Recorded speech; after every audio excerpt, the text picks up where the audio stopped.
حضور اقدس صلی اللہ علیہ وسلم پر ظلم و ستم کے پہاڑ توڑنے والی جمیل، ابو لہب، اس کی بیوی اور بیٹے کا عبرتناک انجام۔ بسم اللہ الرحمن الرحیم۔ السلام علیکم دوستو، جمیل وہ عورت جو راتوں کو کانٹے چنتی تھی، لیکن پھولوں کے لیے نہیں بلکہ اللہ کے نبی حضرت محمد صلی اللہ علیہ وسلم کو زخمی کرنے کے لیے۔ وہ مرد جو رشتے میں چچا تھا لیکن کردار میں دشمنوں سے بھی بدتر نکلا۔ یہ دونوں میاں بیوی دن رات صرف ایک ہی مشن پر تھے، پیارے آقا صلی اللہ علیہ وسلم کو تکلیف دینا۔ لیکن کیا آپ جانتے ہیں کہ جنہوں نے آپ صلی اللہ علیہ وسلم پر ظلم کے پہاڑ توڑے، ان کا انجام کیا ہوا؟ آج کی ویڈیو میں آپ کو پتہ چلے گا کہ جمیل کون تھی، ایک عورت ہو کر وہ اتنی سنگ دل کیسے بن گئی، اور اس کے شوہر ابو لہب کا انجام کتنا عبرتناک ہوا۔ مرنے کے بعد اس کی لاش کے ساتھ ایسا کیا ہوا کہ لوگ اسے دفنانے سے بھی گھبرانے لگے، اور اس کا بدبخت بیٹا جس نے گستاخی کی انتہا کر دی تھی، اسے ایسی دردناک موت کیسے ملی کہ آج تک لوگ اس کے انجام سے عبرت لیتے ہیں۔ ناظرین گرامی، جسے تاریخ جمیل کے نام سے جانتی ہے، اس کا اصل نام عروہ بنت حرب تھا۔ یہ عورت قریش کے مشہور قبیلے بنو امیہ سے تعلق رکھتی تھی، جو اس وقت مکہ کے بااثر قبیلوں میں شمار ہوتا تھا۔ نسب کے لحاظ سے یہ عورت ایک معزز گھرانے میں پیدا ہوئی، لیکن دل اور کردار کے اعتبار سے یہ ظلم، بغض اور انتقام کا چلتا پھرتا نمونہ تھی۔ جمیل کا تعلق براہ راست آپ صلی اللہ علیہ وسلم کے خاندان سے نہیں تھا، بلکہ وہ حضرت ابو سفیان رضی اللہ تعالیٰ عنہ کی بہن تھی۔ اس کے باوجود اس کا دل آپ صلی اللہ علیہ وسلم اور آپ صلی اللہ علیہ وسلم کے خاندان کے لیے اتنی شدید دشمنی سے بھرا ہوا تھا کہ قریبی رشتہ دار ہونے کے باوجود اس کے دل میں نرمی یا رحم کی کوئی گنجائش نہ تھی۔ مکہ کی گلیوں میں جمیل کا مزاج سخت گیر اور زبان زہریلی مشہور تھی۔ اس کی عادت تھی کہ وہ نبی صلی اللہ علیہ وسلم کے خلاف محفلوں میں زہر اگلا کرتی اور خواتین میں بیٹھ کر آپ صلی اللہ علیہ وسلم کی کردار کشی کرتی۔ وہ نبی صلی اللہ علیہ وسلم سے اتنی شدید نفرت رکھتی تھی کہ اپنے گھر کا چین، اپنی راتوں کی نیند اور اپنی عزت تک داؤ پر لگا دیتی، بس ایک ہی مقصد کے لیے، محمد صلی اللہ علیہ وسلم کو تکلیف دینا، ان کی دعوت کو روکنا اور ان کے خلاف نفرت پھیلانا۔ ظاہری طور پر خوشحال اور طاقتور نظر آنے والی یہ عورت اصل میں حسد اور دشمنی کی آگ میں جلتی ہوئی ایک بے چین روح تھی، جو حق کی روشنی سے اندھی ہو چکی تھی۔ حضرت جندب رضی اللہ تعالیٰ عنہ فرماتے ہیں، ایک دن نبی صلی اللہ علیہ وسلم بیمار پڑے اور ایک یا دو راتوں میں تہجد کی نماز کے لیے نہ اٹھ سکے، تو جمیل نبی صلی اللہ علیہ وسلم کے پاس آئی اور کہنے لگی، محمد، میرا خیال ہے کہ تمہارے شیطان نے تمہیں چھوڑ دیا۔ اس پر اللہ تعالیٰ نے سورہ ضحیٰ کی یہ آیت نازل کی، قسم ہے دن کی روشنی کی اور رات کی جب وہ قرار پکڑے کہ آپ کے پروردگار نے نہ آپ کو چھوڑا ہے اور نہ وہ آپ سے خفا ہوا ہے۔ ناظرین، جمیل کا ظلم محض زبان تک محدود نہ تھا، بلکہ وہ عملی طور پر بھی آپ صلی اللہ علیہ وسلم کو تکلیف پہنچانے کی کوشش کرتی تھی۔ یہ عورت رات کی تاریکی میں آپ صلی اللہ علیہ وسلم کے راستے میں کانٹے بچھاتی تھی۔ اس کا مقصد یہ تھا کہ جب نبی صلی اللہ علیہ وسلم فجر کے وقت مسجد حرام کی جانب جائیں تو ان کے پاؤں زخمی ہو جائیں۔ اس دشمنی میں جب نبی صلی اللہ علیہ وسلم نے لوگوں کو اللہ کی وحدانیت کا پیغام دینا شروع کیا تو جمیل مکہ کی گلیوں میں پھرنے لگی۔ جہاں کہیں آپ صلی اللہ علیہ وسلم کی دعوت کی آواز پہنچتی، وہاں یہ عورت فوراً جا کر لوگوں کے دلوں میں زہر گھولنے لگتی۔ وہ نبی صلی اللہ علیہ وسلم پر نہ صرف جادوگر اور پاگل ہونے کے الزامات لگاتی، بلکہ یہ بھی کہتی کہ ان کا پیغام صرف قبیلوں کو آپس میں لڑانے کے لیے ہے۔ مفسرین نے لکھا ہے کہ ابو لہب اور اس کی بیوی جمیل باولے کتے کی طرح آپ صلی اللہ علیہ وسلم کے پیچھے لگے رہتے تھے۔ حضرت اسماء بنت ابو بکر رضی اللہ تعالیٰ عنہما فرماتی ہیں کہ جب حضور صلی اللہ علیہ وسلم پر سورہ لہب نازل ہوئی تو جمیل غصے سے پاگل ہو گئی۔ وہ تل ملا اٹھی جیسے کسی نے اس کے سینے پر پہاڑ رکھ دیا ہو۔ ہاتھ میں ایک پتھر اٹھایا اور پاگلوں کی طرح گلیوں میں چلتی ہوئی نبی کریم صلی اللہ علیہ وسلم کی تلاش میں نکل پڑی۔ راستے میں وہ چیخ چیخ کر نعرے لگا رہی تھی اور کہہ رہی تھی کہ ہم نے اس شخص کا انکار کر دیا ہے جس کی مذمت کی گئی ہے۔ ہم محمد کے دین کو نفرت سے دیکھتے ہیں اور ہم اس کے حکم کو ماننے سے انکار کرتے ہیں۔ یہ کلمات دراصل اللہ کے محبوب صلی اللہ علیہ وسلم کے خلاف نفرت کا اظہار تھے، ایک کھلی گستاخی، ایک کھلا چیلنج تھا۔ اس وقت رسول اللہ صلی اللہ علیہ وسلم مسجد میں تشریف فرما تھے اور حضرت ابو بکر صدیق رضی اللہ تعالیٰ عنہ بھی ساتھ بیٹھے تھے۔ حضرت ابو بکر صدیق رضی اللہ تعالیٰ عنہ نے جب جمیل کو آتے دیکھا تو فوراً عرض کیا، یا رسول اللہ صلی اللہ علیہ وسلم، یہ بد زبان عورت آ رہی ہے، مجھے ڈر ہے کہ کہیں آپ پر ہاتھ نہ اٹھائے۔ آپ صلی اللہ علیہ وسلم نے نہایت اطمینان سے فرمایا، فکر نہ کرو، وہ مجھے دیکھ نہیں سکے گی۔ اور پھر آپ صلی اللہ علیہ وسلم نے تلاوت قرآن شروع فرما دی، وہی قرآن جس کی ایک آیت میں اللہ تعالیٰ نے صاف ارشاد فرمایا کہ جب نبی صلی اللہ علیہ وسلم قرآن مجید کی تلاوت کرتے ہیں تو ہم ان کے اور منکرین کے درمیان ایک پردہ ڈال دیتے ہیں، اور یہی ہوا۔ جمیل قریب آئی لیکن وہ آپ صلی اللہ علیہ وسلم کو دیکھ نہ سکی۔ اس نے حضرت ابو بکر صدیق رضی اللہ تعالیٰ عنہ سے پوچھا، تمہارا ساتھی کہاں ہے؟ اس نے میری ہجوم کی ہے۔ حضرت ابو بکر صدیق رضی اللہ تعالیٰ عنہ نے نہایت سمجھداری سے جواب دیا، اس گھر کے مالک کی قسم، میرے ساتھی نے تمہاری ہجو نہیں کی۔ یہ بات بظاہر سچ بھی تھی کیونکہ نبی صلی اللہ علیہ وسلم نے تو کچھ کہا ہی نہیں تھا۔ اصل میں تو جمیل کی ہجو خود رب کعبہ نے قرآن مجید میں کی تھی۔ یہ سن کر وہ عورت وہیں سے پلٹ گئی اور جاتے ہوئے غرور سے کہنے لگی، قریش کو اچھی طرح معلوم ہے کہ میں ان کے سردار کی بیٹی ہوں۔ جمیل صرف اکیلی نہیں تھی، اس کا شوہر ابو لہب بھی آپ صلی اللہ علیہ وسلم کے خلاف دشمنی میں ہر حد پار کر چکا تھا۔ لیکن ظلم کی یہ داستان یہی ختم نہیں ہوئی تھی۔ ابو لہب اور جمیل نے صرف نبی صلی اللہ علیہ وسلم کی ذات مبارکہ کو ہی نہیں بلکہ آپ صلی اللہ علیہ وسلم کی پاکیزہ بیٹیوں کو بھی اپنے انتقام کا نشانہ بنایا۔ حضرت رقیہ رضی اللہ تعالیٰ عنہ اور حضرت کلثوم رضی اللہ تعالیٰ عنہ پیارے آقا صلی اللہ علیہ وسلم کی دو بیٹیاں تھیں جن کا نکاح ابو لہب کے بیٹوں عتبہ اور عتیبہ سے ہوا تھا۔ یہ نکاح اس وقت ہوا جب آپ صلی اللہ علیہ وسلم نے ابھی اعلان نبوت نہیں فرمایا تھا، تاہم جب سورۃ المسد نازل ہوئی جس میں ابو لہب اور اس کی بیوی کی مذمت کی گئی تو ابو لہب اور جمیل نے اپنے بیٹوں پر دباؤ ڈالا کہ وہ رسول اللہ صلی اللہ علیہ وسلم کی بیٹیوں کو طلاق دے دیں۔ انہوں نے دھمکی دی کہ اگر انہوں نے طلاق نہ دی تو وہ ان سے تعلق ختم کر دیں گے۔ نتیجتاً عتبہ اور عتیبہ نے حضرت رقیہ رضی اللہ تعالیٰ عنہ اور حضرت کلثوم رضی اللہ تعالیٰ عنہ کو طلاق دے دیں۔ یہ طلاق محض آپ صلی اللہ علیہ وسلم سے دشمنی کی بنیاد پر دی گئیں، نہ کہ کسی ذاتی وجہ سے۔ یہ واقعہ اس بات کا ثبوت ہے کہ ابو لہب اور جمیل کی دشمنی کس حد تک بڑھ چکی تھی کہ انہوں نے اپنی بہوؤں کو صرف اس لیے طلاق دلوائی کہ وہ آپ صلی اللہ علیہ وسلم کی بیٹیاں تھیں۔ تاہم اللہ نے ان مظلوم بیٹیوں کے لیے بہتر راستے مہیا کیے۔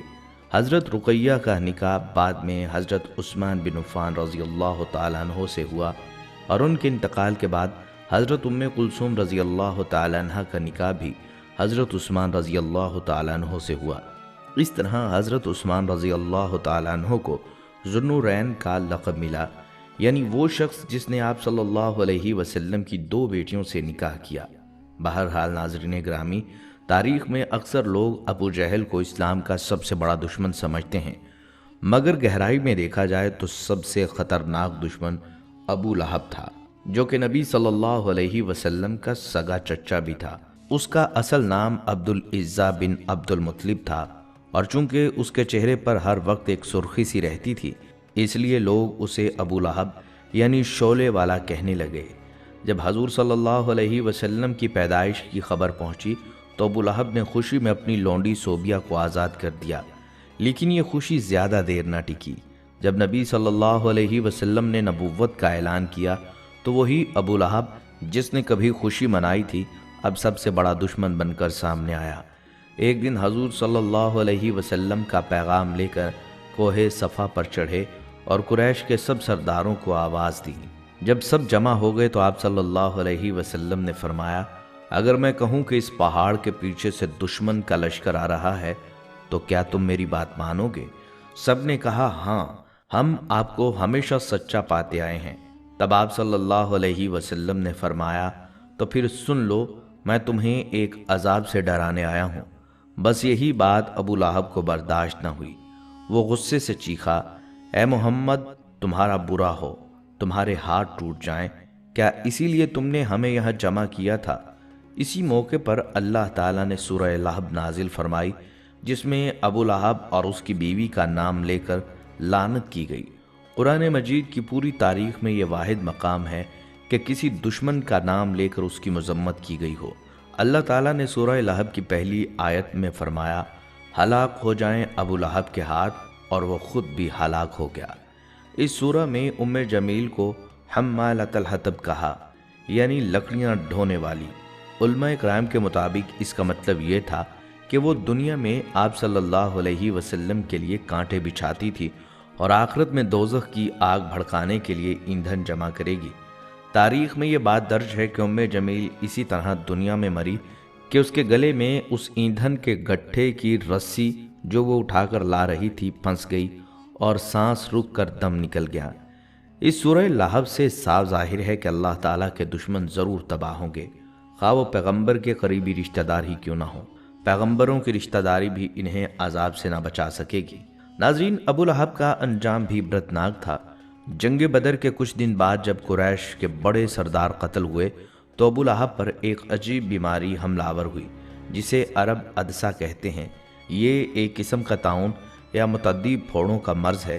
اس کا جسم گلنے لگا، پیپ بہنے لگی اور پورا خاندان اس سے دور ہو گیا، یہاں تک کہ 3 دن تک اس کی لاش گھر میں سڑتی رہی۔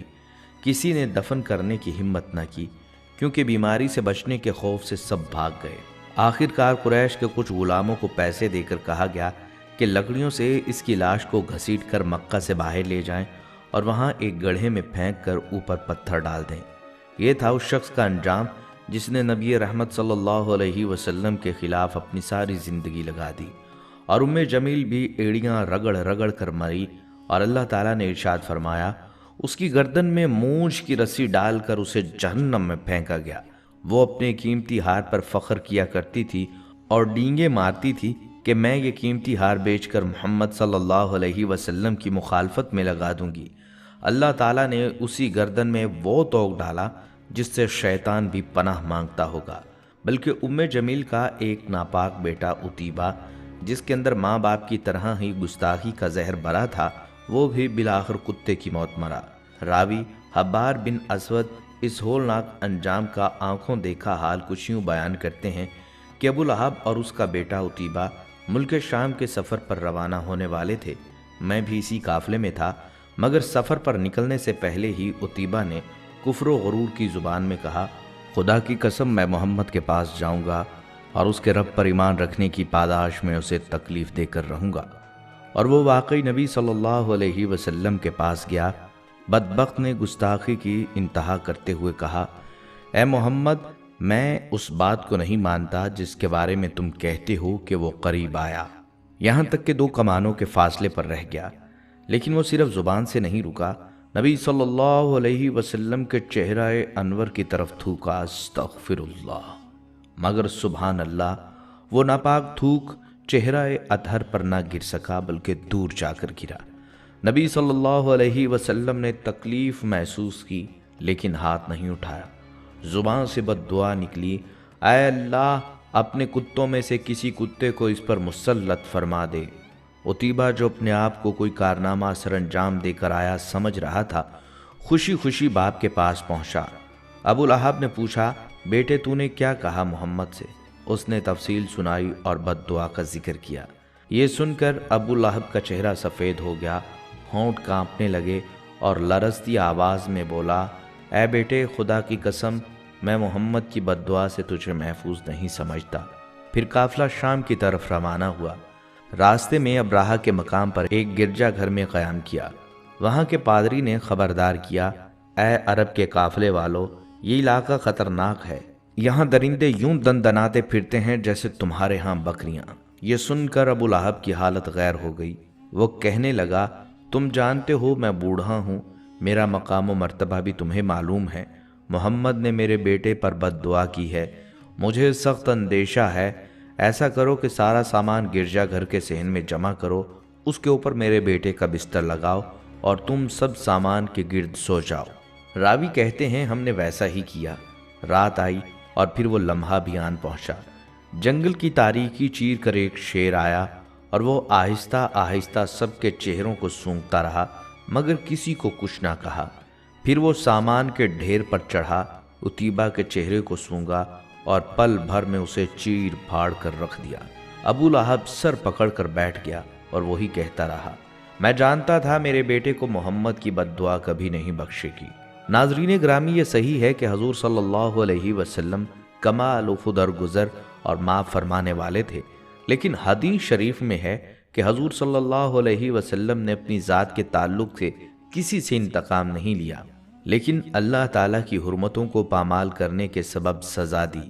آپ کو یاد ہوگا فتح مکہ کے عظیم موقع پر جب کفار مکہ صرف اسی انتظار میں گردنیں جھکائے کھڑے تھے کہ کب ہماری موت کا پروانہ جاری ہو، لیکن چشم فلک نے دیکھا کہ اللہ کے نبی صلی اللہ علیہ وسلم نے نہ صرف انہیں معاف کر دیا بلکہ اپنے اس وقت کے سب سے بڑے دشمن ابو سفیان کو یہ کہہ کر عزت بخشی کہ جو اس کے گھر میں داخل ہو جائے اس کے لیے امان ہے۔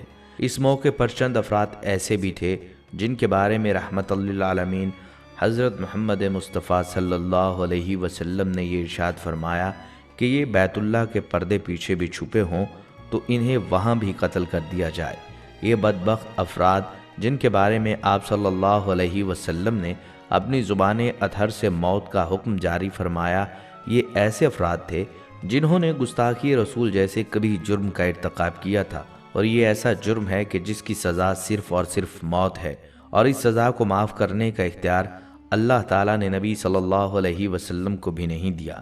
بلکہ دوستو، گستاخان رسول صلی اللہ علیہ وسلم کے انجام کے حوالے سے ہم چند مزید واقعات بھی عرض کریں گے تاکہ ہمیں یہ اندازہ ہو سکے کہ اسلام میں اس جرم کی سزا کیسے گستاخان رسول صلی اللہ علیہ وسلم کو ملی اور وہ کس کس طرح اپنے انجام کے ہاتھوں دوچار ہوئے۔ اللہ کے نبی صلی اللہ علیہ وسلم کے دور میں آپ صلی اللہ علیہ وسلم کی عدالت میں ایک کیس پہنچا کہ ایک عورت کو کسی نے قتل کر دیا جبکہ قاتل کا کوئی سراغ نہیں مل رہا تھا۔ اللہ کے نبی صلی اللہ علیہ وسلم کی اس عدالت میں بہت سے لوگ جمع تھے۔ آپ صلی اللہ علیہ وسلم نے فرمایا کہ جس کسی نے بھی اس عورت کو قتل کیا میں اسے حکم دیتا ہوں کہ وہ کھڑا ہو اور قتل کی وجہ بیان کرے۔ آپ صلی اللہ علیہ وسلم کے حکم پر ایک نابینا صحابی کھڑے ہوئے اور فرمایا، یا رسول اللہ صلی اللہ علیہ وسلم، مقتولہ میری لونڈی تھی، اس کے بطن سے میرے 2 بچے ہیں، یہ میرا اور میرے بچوں کا سہارا تھی، وہ مجھے روزانہ گالیاں دیتی تھی، میں برداشت کرتا تھا، لیکن کل شب اس نے آپ صلی اللہ علیہ وسلم کی ذات اقدس کے بارے میں توہین آمیز الفاظ کہے، مجھے یہ برداشت نہ ہو سکا اور میں نے بھالا پکڑ کر اس کے پیٹ میں اتار دیا۔ صحابی کی بات سن کر آپ صلی اللہ علیہ وسلم نے فرمایا، اس پر اس قتل کا بدلہ واجب نہیں ہے بلکہ اللہ کی طرف سے اس کے لیے ثواب ہے۔ اسی طرح مدینہ میں ایک مالدار یہودی تھا جس کا نام قعب بن اشرف تھا۔